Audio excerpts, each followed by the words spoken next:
Hello dear listeners and welcome back to Timeless Romance Tales, the place where secrets burn, reputations bleed, and love steals in when destiny least expects it. Before we begin, don't forget to like this video and subscribe, so you never miss another tale of forbidden yearning, aristocratic danger, and the kind of romance that keeps you awake at night. Now tonight's story begins with a promise, a monstrous one, and a midnight escape no one in England will ever forget. Let's begin.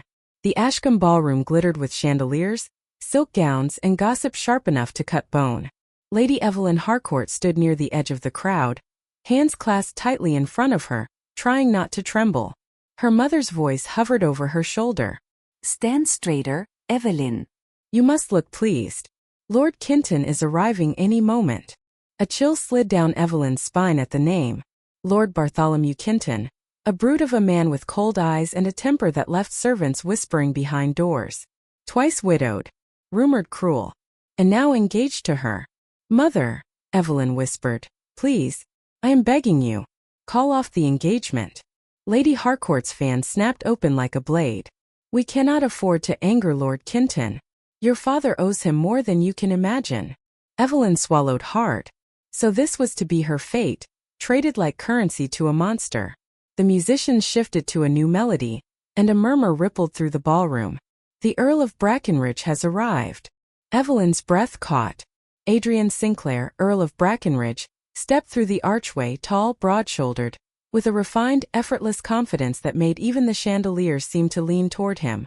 His dark hair brushed his collar, his jaw strong, his eyes an unreadable storm blue. He should not have looked at her, but he did.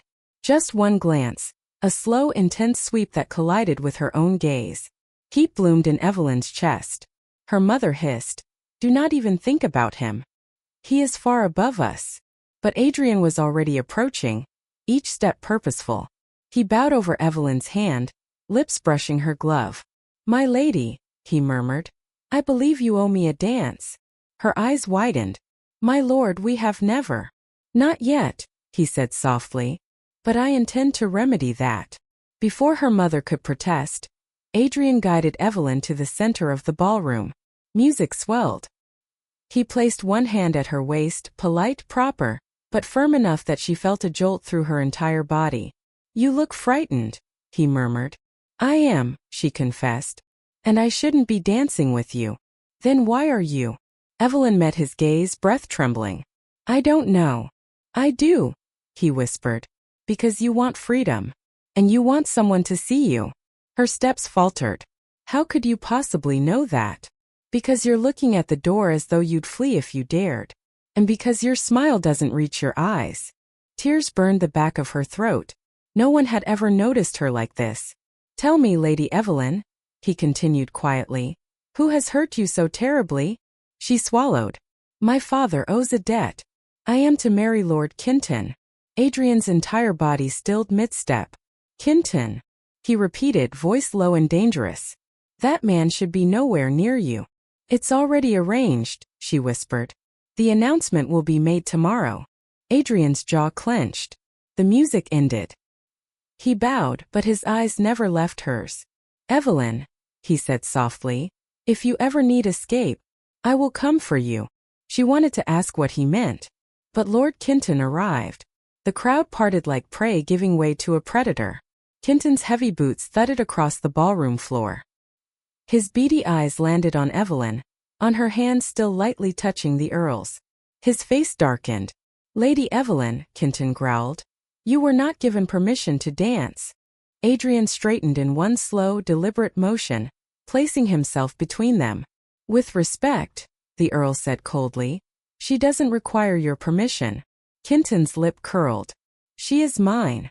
Adrian's voice dropped to a lethal softness. "Not yet." Evelyn tugged Adrian's sleeve slightly. "Please don't. He'll only make it worse." Kinton smirked triumphantly. "Wise girl." Adrian turned to her, eyes softening. "Are you safe?" Truly.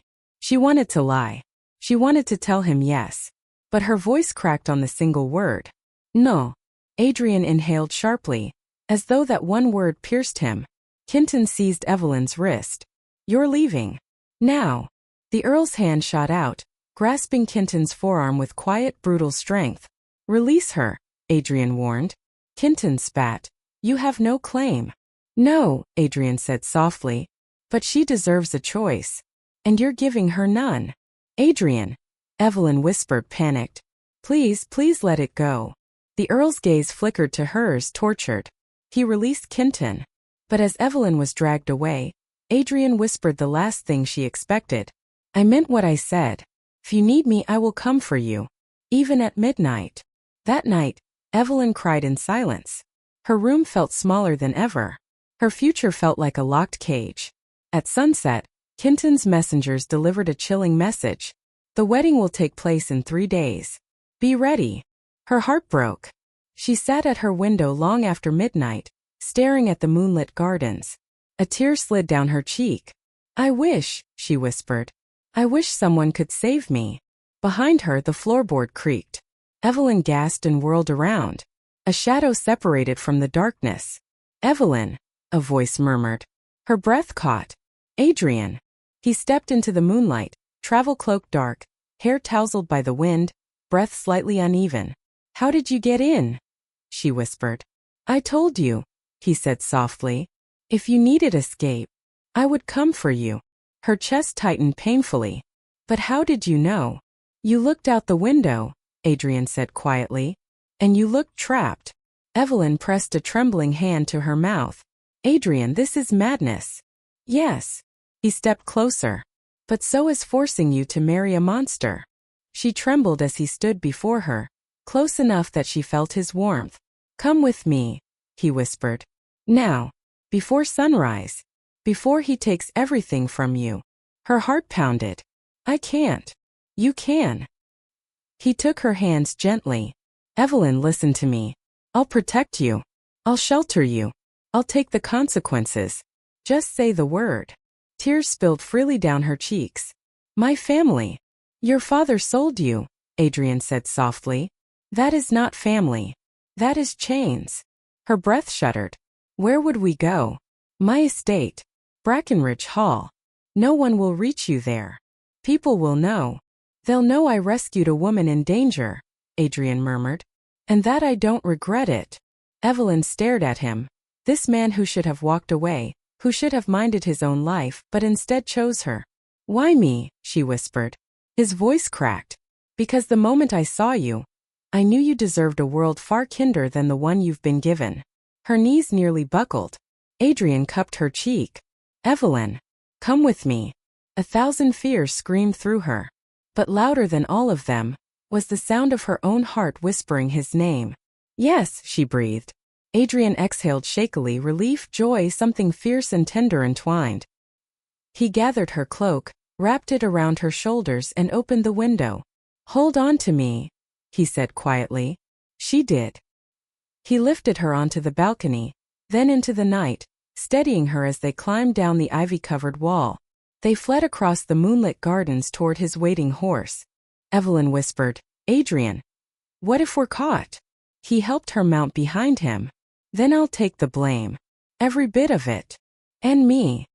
He glanced back, eyes burning softly. "You? I'll protect you with everything I am." He spurred the horse forward. Behind them the estate shrank. Ahead the world opened. Hours later, with dawn blush-pink on the horizon, they reached Brackenridge Hall. Adrian lifted Evelyn down gently. "You're safe now," he whispered. "No," she murmured, stepping closer. "Not safe, just braver." He smiled, the softest thing she had ever seen on him. "That makes 2 of us." Silence hummed between them. Warm. Electric. Inevitable. "Adrian," she whispered. "Why did you really come for me?" He reached for her hand, lacing their fingers. "Because I couldn't sleep knowing you were crying in a house that didn't deserve you." His voice dropped to a confession. "And because I have been falling in love with you since the moment you said you were frightened." Evelyn's breath trembled. "Adrian." He stepped closer, forehead against hers. "If you'll have me," he whispered, "I want to make you a different promise. Not one made by force, but by choice." Her voice was barely a breath. "Yes." His lips brushed hers, slow, reverent, sealing the vow he had rescued her to make. She had been promised to a monster, but she was claimed by love. By midnight, she had been stolen by a man who saw her. By sunrise, she had found the future she deserved. And by the time Adrian kissed her, Evelyn knew the truth. Sometimes salvation wears the face of the man who refuses to let you face the darkness alone.